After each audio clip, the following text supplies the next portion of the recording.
रतलाम। एक बूढ़ा था बैठा हुआ सीट पर एक तरफ, एक युवक था एक तरफ। बूढ़ा को युवक ने कहा कि जरा टाइम बताइएगा कितना हुआ। तो बूढ़ा कहा पहले तुम बताओ कि तुम्हें जाना कहां है। तो युवक कहा मुझे बंबई जाना है। तो बूढ़ा कहा मुझे भी बंबई जाना है, लेकिन अब मैं तुमको टाइम नहीं बताऊंगा। युवक कहा आपको बंबई जाना है, मुझे बंबई जाना है, इससे क्या मतलब है? मैं तो सिर्फ समय पूछ रहा हूं आपसे, मेरे हाथ में घड़ी नहीं है, कितना टाइम हुआ? बूढ़ा कहा तुमको मैंने कह दिया ना तुमको बंबई जाना है, मैं तुमको समय नहीं बताऊंगा। अब बोगी में जो लोग सब थे ना, सभी का ध्यान आकर्षित हुआ। आखिर इसमें राज क्या है? बंबई जाएगा यह युवक, तो बूढ़ा कह रहा है समय नहीं बताऊंगा। लोगों ने कहा समय बता दीजिए बूढ़े बाबा, बंबई जाएगा तो जाएगा, आपकी घड़ी थोड़े ले लेगा। बूढ़ा कहा किसी भी हालत में इसको समय नहीं बताऊंगा। सबकी उत्सुकता बढ़ी, आखिर इसमें राज माजरा क्या है? युवक कहा समय आप बता देंगे तो आपका क्या बिगड़ जाएगा? बूढ़ा कहा जब तुम लोग अब जिद ही कर रहे हो तो बता रहा हूं कि इसे भी बंबई जाना है और मुझे भी बंबई जाना है, मैं इसको समय बता दूंगा। तो बातचीत प्रारंभ हो गई अब इसकी हमारी। अभी 5-7 घंटे का रनिंग है और भी बहुत सारी बातें इसकी हमारी होगी। इसी बातचीत के क्रम में हो सकता है मैं इसको अपने घर का पता दे दूं और यह मुझको अपने घर का पता दे दे। बंबई में कहीं घूमते फिरते किसी काम से मेरे मोहल्ले में आ जाए। सोचे वो बाबा जी ट्रेन में मिले थे, जरा इसी मोहल्ला में उनका घर है, मिलाता हूं। चलाएगा मेरे घर, और मेरे घर में भैया जवान बेटी देखने में बड़ा सुंदर है। बंबई का माहौल जानते ही हो कैसा है। चलो आ भी जाएगा तो कोई चिंता की बात नहीं, आखिर बेटी का कहीं न कहीं ब्याह तो करना ही है। लड़का सुंदर है, ब्याह करने में मुझे कोई एतराज नहीं है, लेकिन इस आधुनिक जमाने में जिस युवक के हाथ में एक घड़ी तक नहीं है, उससे मैं अपनी बेटी का ब्याह नहीं करूंगा। यह मन का उड़ान है, मैं तुमको बता रहा हूं, यह कहानी नहीं।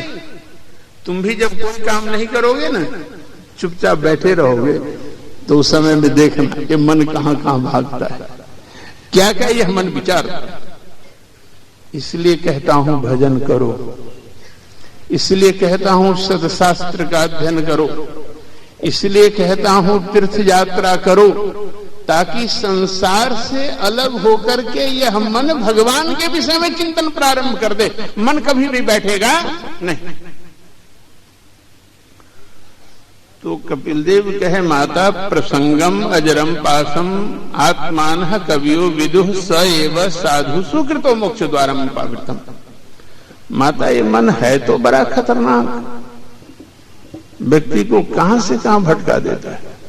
लेकिन माता यही मन यदि साधुओं के साथ लग जाए तो जो मन बंधन का कारण है वही मन जीव का उद्धार भी कर सकता है। माता भागवत धर्म के विषय में तुमने प्रश्न किया, तो भागवत धर्म वह आसान से आसान तरीका है, वह आसान से आसान मार्ग है जिस पर चलकर जीव परमात्मा को प्राप्त कर सकता है। माता तुमने पुरुष और प्रकृति के विषय में कहा है। पुरुष और प्रकृति दोनों एक दूसरे से संबंधित हैं, दोनों एक दूसरे के पूरक हैं, एक के बिना दूसरे का काम नहीं चल सकता। जब पुरुष है तो प्रकृति है, जब प्रकृति है तो पुरुष है। ये दोनों अलग अलग कर दिए जाएंगे, दोनों का अस्तित्व खत्म हो जाएगा। भैया ये बल्ब है, इसमें करंट है तो जल रहा है, लेकिन करंट है परंतु ये बल्ब हटा लो तो क्या होगा? तो भी नहीं जलेगा। इन दोनों का अस्तित्व है, दोनों की भूमिका है। इसलिए एक पते की बात शिक्षा की बताऊंगा कि साधना के मुख्य रूप से दो पक्ष हैं, एक निराकार और एक साकार। निराकार अर्थात प्रकृति रहित, साकार अर्थात प्रकृति सहित। निराकार की उपासना नहीं हो सकती है। तुम आंख बंद करके भी ध्यान करोगे तो कहीं न कहीं तो तुम्हारा ध्यान टिके ही। कोई पॉइंट तो चाहिए, कोई बिंदु तो चाहिए जहां तुम्हारा ध्यान टिके। दिल्ली में था, एक व्यक्ति आया कहने के लिए, स्वामी जी सब्जी क्या खाएंगे? तो मैंने कहा टिंडा होता है इधर की नहीं होता है? शायद नहीं होता होगा, इधर होता होगा शायद। तो हमने कहा टिंडा की सब्जी खाएंगे। तो टिंडा की सब्जी बनाया गया। दूसरे दिन फिर एक आया, सब्जी टिंडे का बहुत सुंदर बना था। पूछा स्वामी जी क्या चीज की सब्जी खाएंगे? तो मैंने कह दिया टिंडे का बना लेना। तो फिर टिंडे का बन गया। फिर एक दो दिन के बाद एक व्यक्ति आया, स्वामी जी किस चीज की सब्जी खाएंगे? तो टिंडे की सब्जी बड़ी अच्छी लगी थी, मैंने कहा टिंडे का बना लेना। अब हुआ क्या जानते हो? अब मेरा इतना लंबा चौड़ा नाम कौन याद करे? वह नाम ही मेरा रख दिया टिंडा वाले स्वामी जी।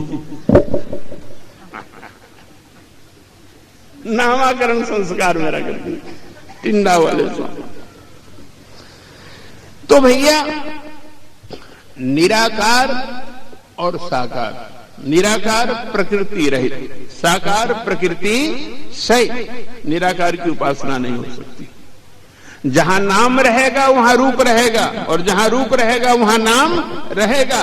बिना नाम के रूप नहीं रहता और बिना रूप के नाम नहीं रहता। कपिल देव जी कहे माता प्रकृति और पुरुष का अन्योन्याश्रय संबंध है। दोनों एक दूसरे के बिना अस्तित्वहीन हो जाएंगे। जहां प्रकृति है वहां पुरुष है, जहां पुरुष है वहां प्रकृति है। जहां ब्रह्म है वहां माया है, जहां माया है वहां ब्रह्म।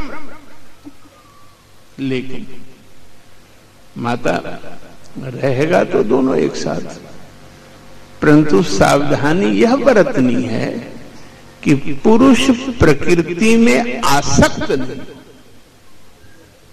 शरीर प्रकृति है और इसके अंदर जो जीवात्मा है वह क्या है? पुरुष है। यह शरीर बूढ़ा हो सकता है, शरीर जवान हो सकता है, शरीर मर सकता है, कट सकता है, जल सकता है, लेकिन यह पुरुष जो है इस प्रकृति में आसक्त नहीं। आगे आप कथा सुनेंगे, 5वें स्कंध में श्रीमद् भागवत महापुराण के भरत की कथा था। भरत के नाम के पीछे एक शब्द जोड़ दिया गया था कालांतर में, जर भरत। भरत को पकड़कर डकैत का सरदार देवी के सामने लाकर रख दिया, तुम्हारा गर्दन काटूंगा। भरत कहा मुझे कहां काटोगे, मेरे शरीर को काटोगे। रहुगन पालकी उठाए हुए जा रहा था भरत। रहुगन कहा तुमको मारूंगा। भरत कहा मुझे मारोगे? मुझे नहीं, मेरे शरीर को मारोगे। रहुगन मैं शरीर में तो हूं, परंतु मैं यह जानता हूं कि यह शरीर मेरा नहीं। महाभारत के शांति पर्व में एक कथा है, राजा जनक की छोटी सी। भीष्म कह रहे थे, जनक चौपर खेल रहे थे, दूत आकर के कहा महाराज तुम्हारा घर जल रहा है। मुस्कुराकर जनक देखा दूत को, दूत चला गया। कुछ देर के बाद फिर दूत आया, कक्ष में आग प्रवेश कर गया। तब जनक बोल पड़ा, महाभारत का श्लोक है, जनक बोला दूत से, दूत अनंतम बत मे वित्तम भाव्यम में नास्ति किंचन मिथिलायाम प्रदीप्तायाम न में किंचन दह्यते। मेरे दूत, मेरा जो वास्तविक धन है वह अनंत है, उसका कभी नाश होता ही नहीं है, और मिथिला के जलने से मेरा कुछ भी नहीं रहेगा। तो प्रकृति और पुरुष दोनों साथ में ही, लेकिन एक सावधानी बरते पुरुष कि प्रकृति को कभी अपना नहीं माने। यह संकेत कपिल देव जी अपनी माता देवहूति को किए। तत्पश्चात सृष्टि के निर्माण की प्रक्रिया का पुनः वर्णन हुआ। भागवत महापुराण के तृतीय स्कंध में 2 बार सृष्टि के निर्माण की प्रक्रिया का वर्णन है। इसके बाद देवहूति अपने पुत्र कपिल से कहती है, पुत्र अब मैं अपने पति के मार्ग का अनुसरण करूंगी। और देवहूति अपने पार्थिव शरीर को योगाग्नि में जलाकर भस्म कर देती है। कपिल देव जी वहां से प्रस्थान कर जाते हैं गंगा सागर, जो गंगा सागर है ना, कपिल देव जी वहां चले जाते हैं साधना करने के लिए। बोलिए कृष्णचंद्र भगवान, बोलिए कृष्णचंद्र भगवान, बोलिए कृष्णचंद्र भगवान। भजन का आनंद लो, एक भजन का आनंद ले लो।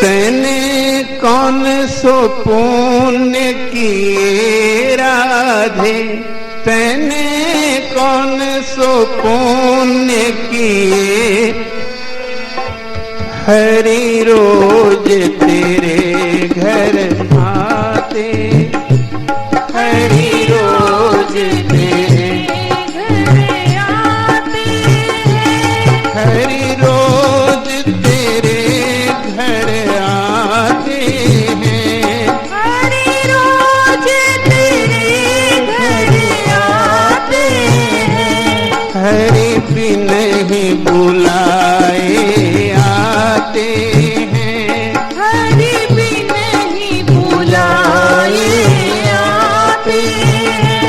तैने कौन सो पुण्य किए राधे, तैने कौन सो पुण्य किए राधे, हरि रोज तेरे घर आते हैं, हरि रोज तेरे घर आते हैं, हरि रोज तेरे घर आते हैं, हरि रोज तेरे घर आते हैं।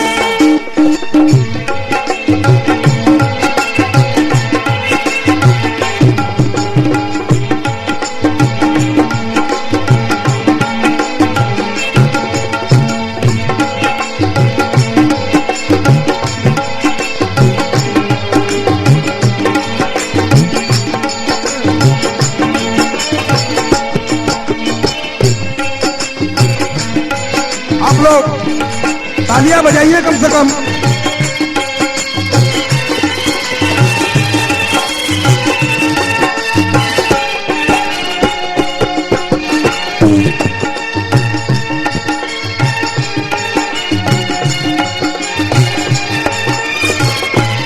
राधे जब तू सोरह श्रृंगार करे, राधे जब तू सोरह श्रृंगार करे, राधे जब तू सोरह श्रृंगार करे, राधे जब तू सोरह श्रृंगार करे, हरि दर्पण आप दिखाते हैं, हरि दर्पण आप दिखाते हैं, हरि दर्पण आप दिखाते हैं,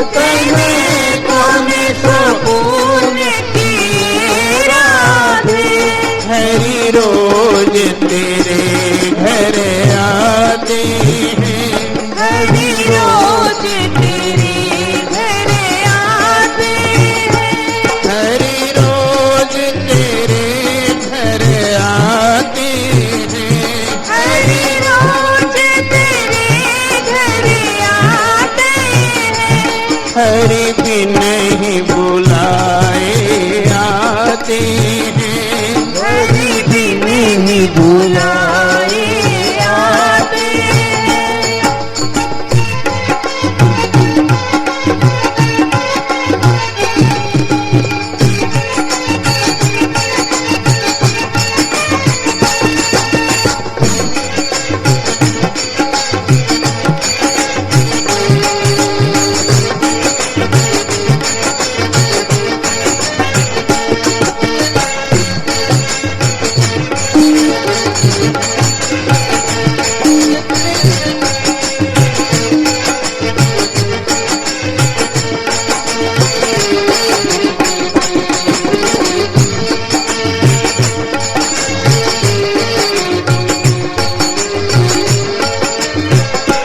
राधे जब तू पनिया भरन को चले, राधे कभी तू पनिया भरने को चले, राधे जब तू पनिया भरन को चले, राधे कभी तू पनिया भरने को चले, हरि गगरी आप उठाते हैं, हरि गगरी आप उठाते हैं, हरि गगरी आप उठाते हैं, हरि गगरी आप उठाते हैं, हरि रोज तेरे घर आते हैं, हरि रोज तेरे घर आते हैं। तने कौन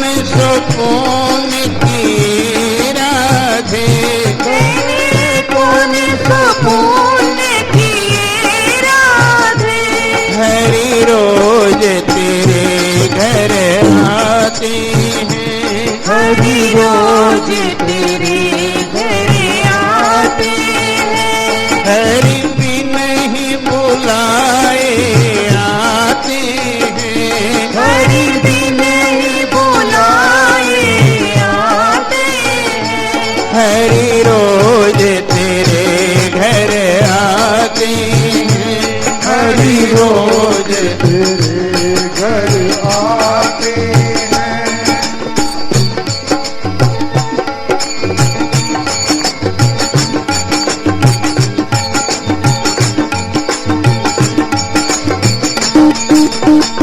तालियां बजाइए, तालियां। हाँ, जोर से। हाथ उठा के।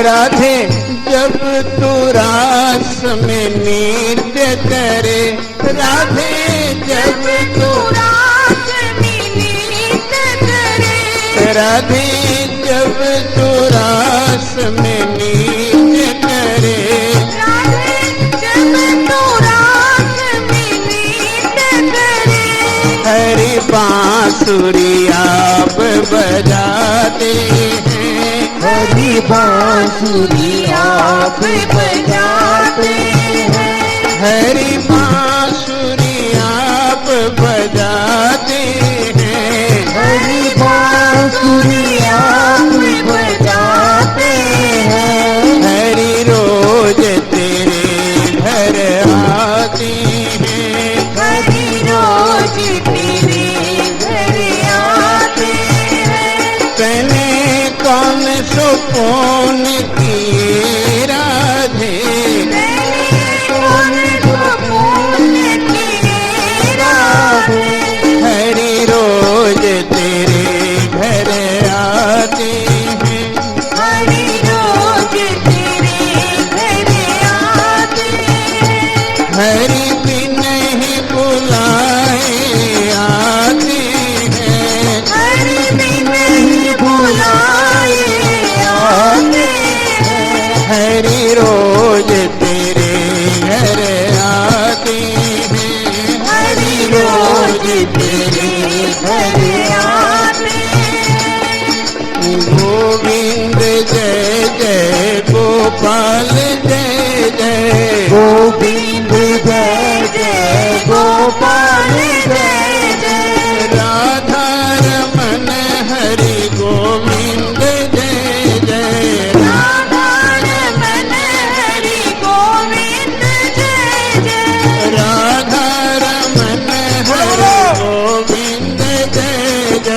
राधा रमन हरि गोविंद जय जय। गोविंद बोलो हरि गोपाल बोलो, गोविंद बोलो हरि गोपाल बोलो, राधा रमन हरि गोविंद बोलो, राधा रमन हरि गोविंद बोलो, राधा रमन हरि गोविंद बोलो, राधा रमन हरि गोविंद बोलो, गोविंद जय जय गोपाल जय जय, गोविंद जय जय गोपाल जय जय, राधा रमन हरि गोविंद जय जय, राधा रमन हरि गोविंद जय जय। बोले कृष्णचंद्र भगवान की। जय। आगे की कथा का आनंद लो। आप सुन चुके हैं कथा के क्रम में कई बार।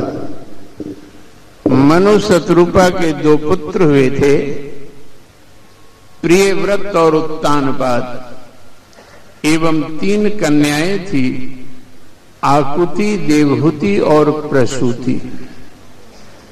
देवहूति का विवाह करदम जी से हुआ था, जिससे 9 कन्याएं जन्म ली थी।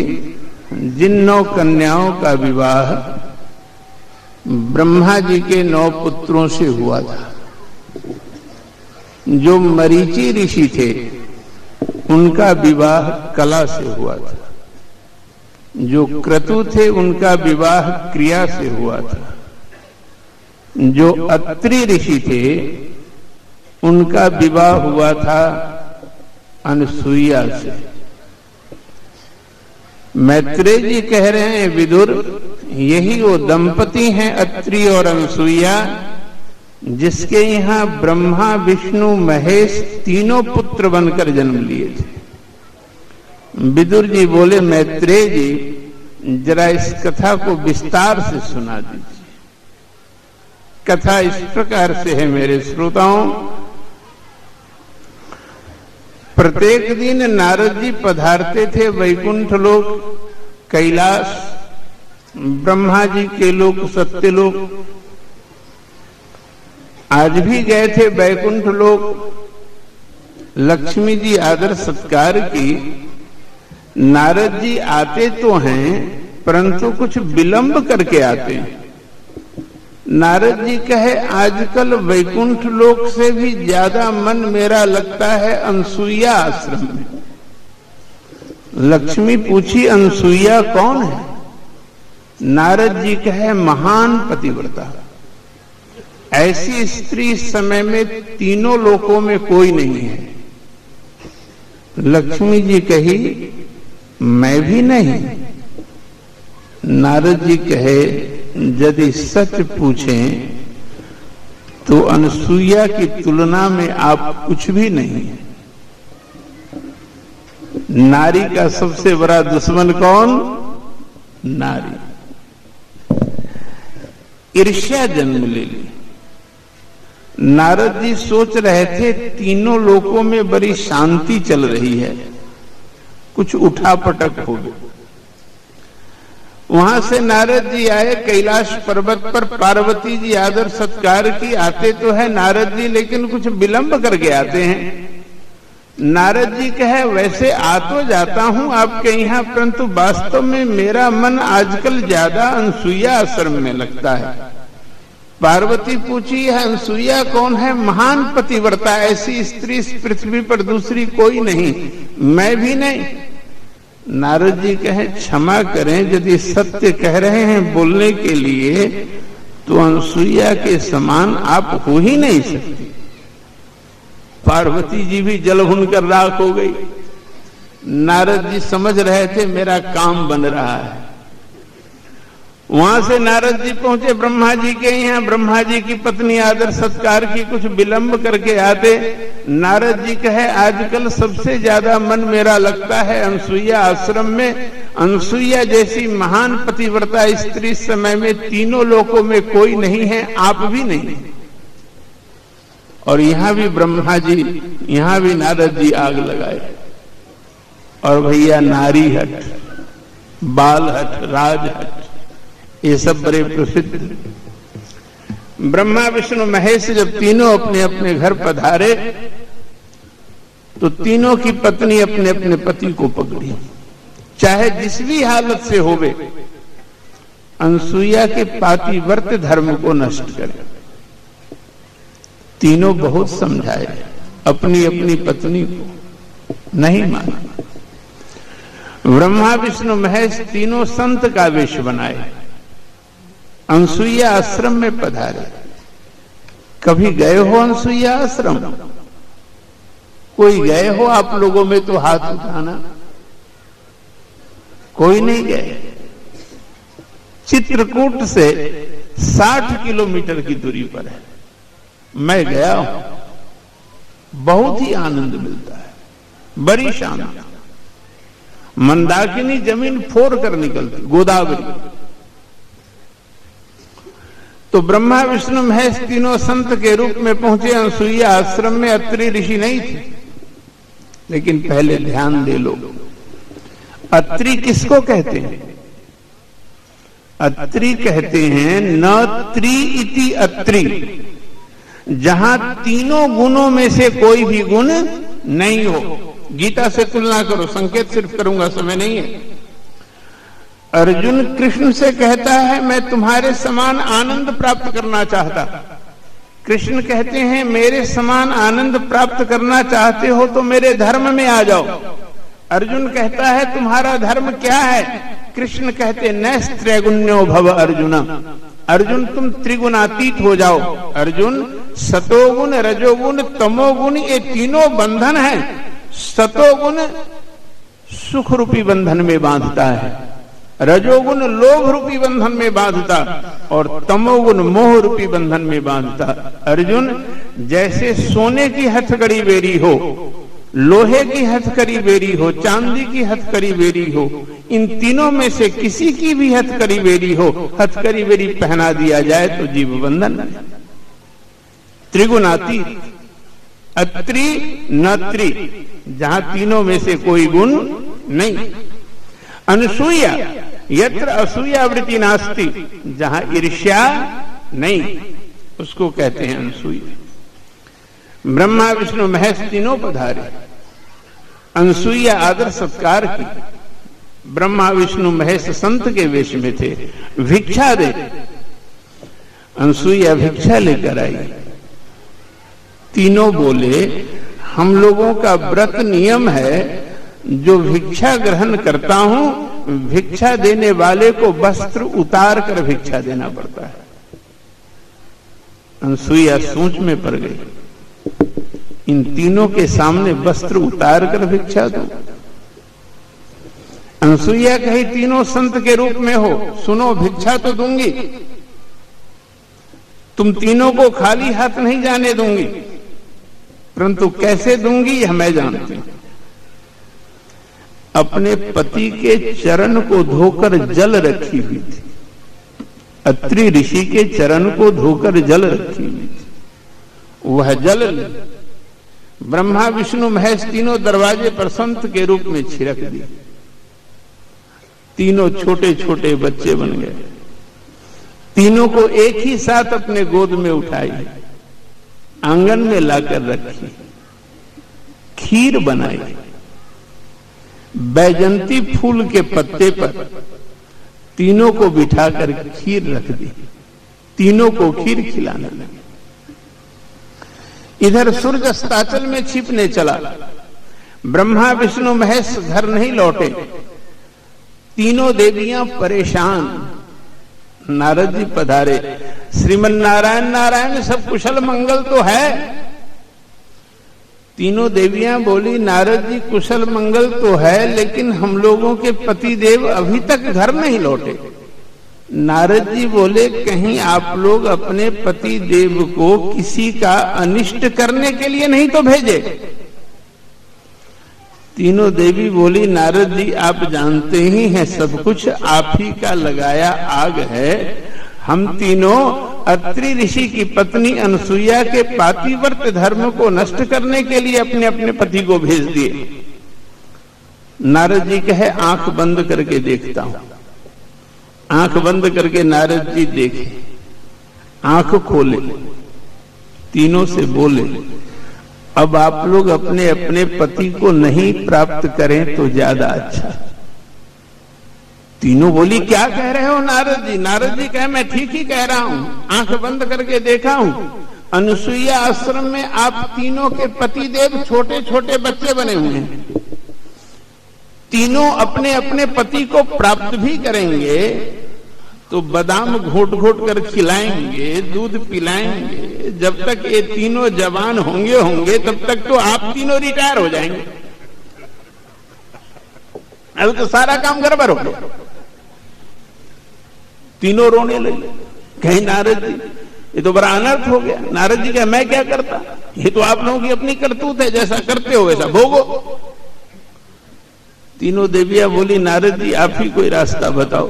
नारद जी कहा मैं कोई रास्ता नहीं बता सकता। हाँ, आप तीनों देवियां पहुंचे, अनसुईया की प्रार्थना करें, यदि वह कृपा कर दे तो शायद आप तीनों का कल्याण हो जाए। ब्रह्मा विष्णु महेश तीनों की पत्नी अनसुईया आश्रम में देखी, तीनों के पति छोटे छोटे बच्चे बने, घुटनों के बल आंगन में इधर उधर लुढ़क रहे। इतने में अत्रि ऋषि पधारे सायंकाल।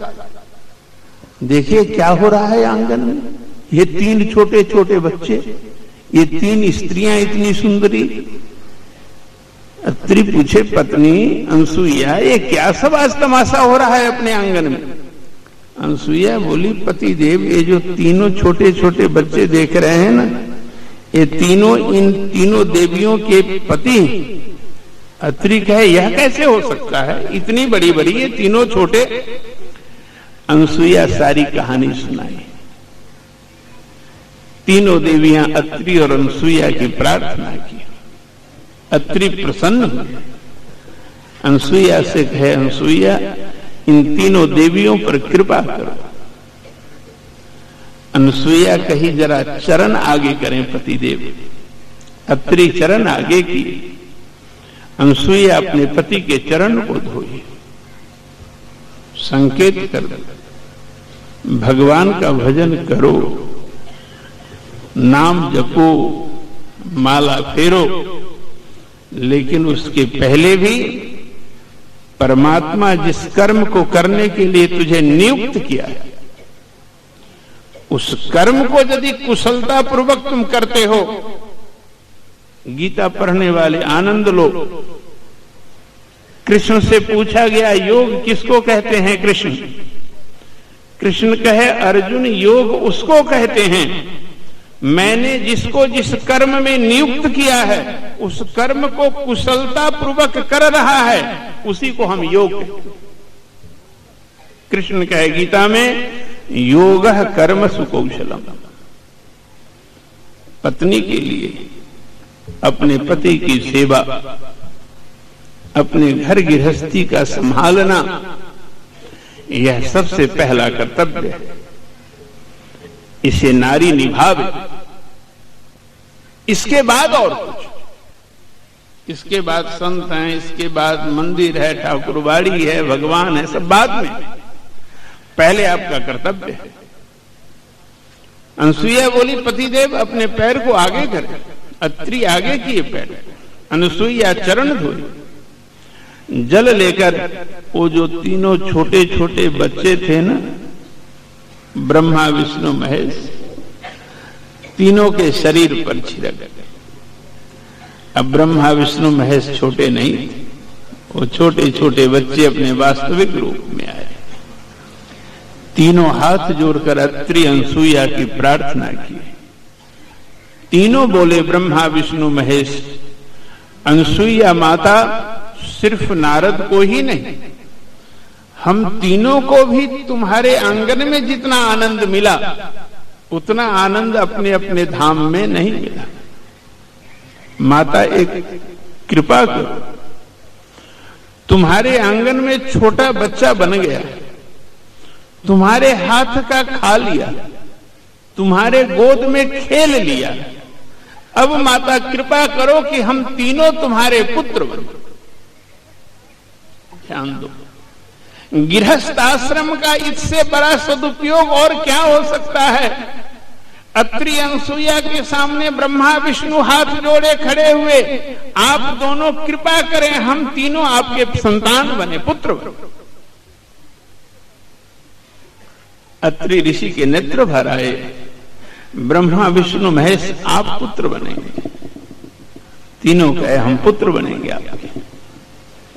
और कालांतर में अत्रि अनसुईया से यही तीनों जन्म लिए थे।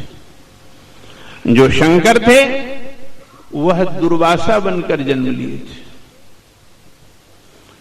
जो ब्रह्मा थे वह चंद्रमा बनकर जन्म लिए थे, और जो विष्णु थे वह दत्त बनकर जन्म लिए थे। यही तीनों अत्रि अनसुईया के पुत्र दातात्रेय कहलाए थे। बोलिए कृष्णचंद्र भगवान, बोलिए कृष्णचंद्र भगवान। थोड़ी और कथा सुन। जो मनु और शत्रुपा की एक बेटी प्रसूति थी, उसका विवाह हुआ था दक्ष प्रजापति से, जिससे 16 कन्याएं हुई थी। इन 16 कन्याओं में 13 का विवाह धर्म से हुआ था। धर्म की 13 पत्नियों के ये नाम हैं: श्रद्धा, दया, मैत्री, शांति, पुष्टि, तुष्टि, क्रिया, उन्नति, बुद्धि, मेधा, स्मृति, तितिक्षा और मूर्ति। धर्म की जो सबसे छोटी पत्नी मूर्ति है, उससे 2 पुत्र जन्मे। एक का नाम नर और एक का नाम नारायण, जो बद्रिका आश्रम में तपस्या करते हैं। इन्हीं नर नारायण का दर्शन करने आप बद्रिका आश्रम में जाते हैं।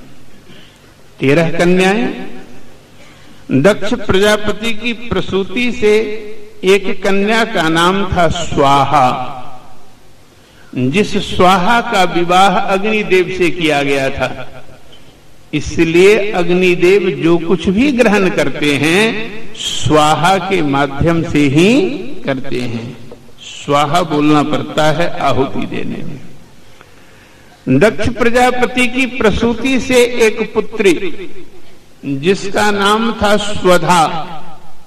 स्वधा का विवाह पितरों से हुआ था।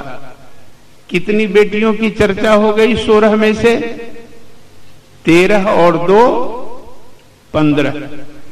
एक सबसे छोटी बेटी थी जिसका नाम था सती। इसी सती का विवाह शंकर से हुआ था। अपने पति की आज्ञा को नहीं मानकर यह सती अपने पिता दक्ष प्रजापति के यज्ञ में भाग लेने चली गई थी और पति की अवज्ञा में जलकर भस्म हो गई थी। विदुर जी मैत्रेय जी से निवेदन किए कि यह कथा विस्तार पूर्वक सुनाइए, और तब मैत्रेय जी विदुर जी को सती शंकर की कथा विस्तार पूर्वक श्रवण कराते हैं।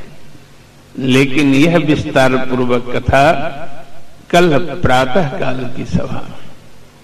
बोलिए कृष्णचंद्र भगवान की, बोलिए कृष्णचंद्र भगवान की।